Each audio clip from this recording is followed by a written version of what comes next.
Hey guys, in this video, we're going to be going over a strong moveset build that you can teach your Skarmory in the second generation Pokemon games and how you can access these moves. So Skarmory's typing is Steel Flying, which is a nice typing to have given how many things you're going to be immune to and resisting. So starting off, Skarmory is going to be immune to ground and poison, strongly resisting bug and grass, and then also resisting dark, dragon, flying ghost, normal, psychic, and steel. And then it's going to be weak against electric and fire. In terms of its numbers, very impressive defensive stat there at 140. Attack at 80, then you see special defense and speed each at 70, HP at 65, and special attack rounding things out at 40, but we're not going to be using special attacks in our build on Skarmory. Having Skarmory in your Gen 2 competitive team can be a great option given that it counters a number of different things that are popular in the Gen 2 meta competitively. And not just the fact that Skarmory has high defense and resists a lot of things, but being immune to ground and poison means that Toxic isn't going to work against Skarmory. You can switch in on predicted ground type moves such as Earthquake, which is very prevalent. And it can be one of the options to help defeat Snorlax, which is often considered one of the best Gen 2 competitive Pokemon. So we'll start off with both moves number 1 and 2, which are both going to be Egg moves, Whirlwind, as well as Drill Peck. Whirlwind, a utility move, forces the target to switch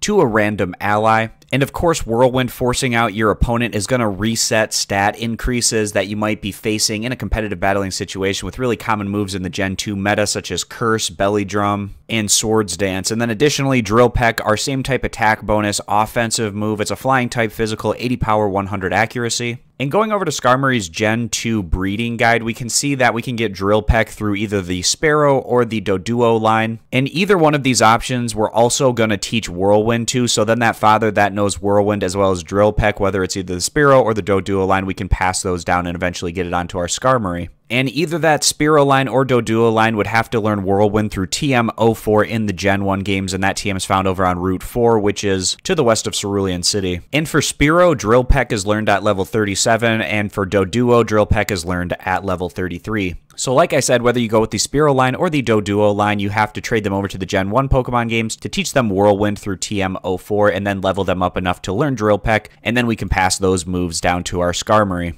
And then moves 3 and 4 are going to be TMs, starting with Rest. The user sleeps 2 turns and restores HP and status. And since we're not slotting in Sleep Talk in this build, it's really nice to pair this with a Miltank, for instance, who knows Heal Bell, so that you can rest to heal up your Skarmory and then switch in Miltank to use Heal Bell to wake up your Skarmory so it doesn't have to wait those turns being asleep.